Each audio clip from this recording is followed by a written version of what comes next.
What a date, isn't it?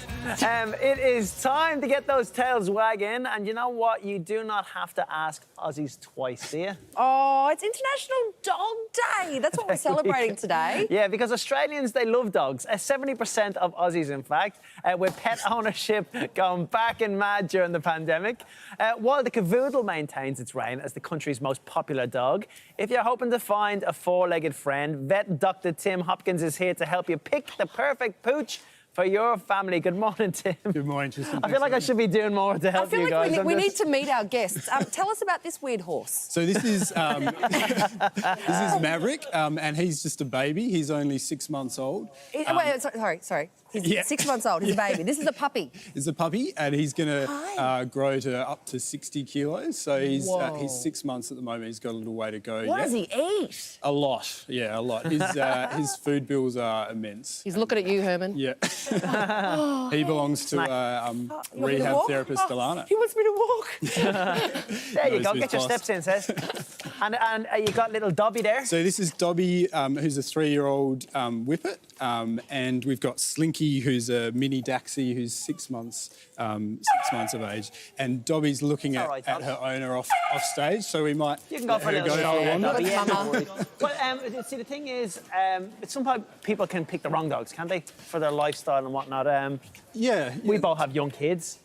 Yeah, that's right. I mean, especially for young families, it's really important to stress that, if your kids need to be of an age where they can actually take instructions on how to look after the dog, and, choosing a really calm temperament in your dog is really important. We often recommend Cavaliers and Cavoodle crosses because they tend to rate really highly for being friendly and calm and low maintenance. And especially if you're going to pick a pup out of a litter, maybe look for the one that's a bit more calm and reserved, not the one that comes up and smothers you and kisses. That may not be the best choice for a young family. Here's a question. What sort of family does a St Bernard suit? Well, at this age, he's a bit of a handful, but interestingly, as he gets older, he'll actually become quite a sedate boy and may not require as much...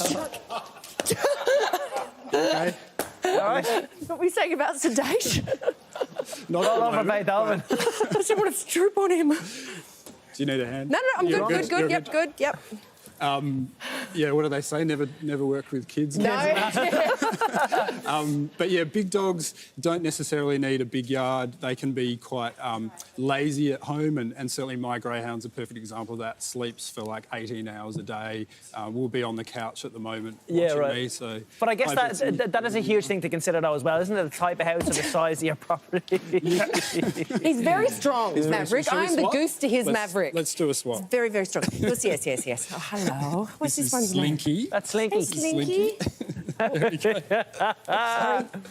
All right, Maverick. Let's see how I go. Yeah, so when it comes to what types of property and sizes of property, I mean, what pups probably suit a smaller space? I'm going to plug greyhounds. I'm quite biased, but they're fantastic apartment dogs, and really just 2 kind of short spurts of exercise a day, and then they sleep for the rest of the day.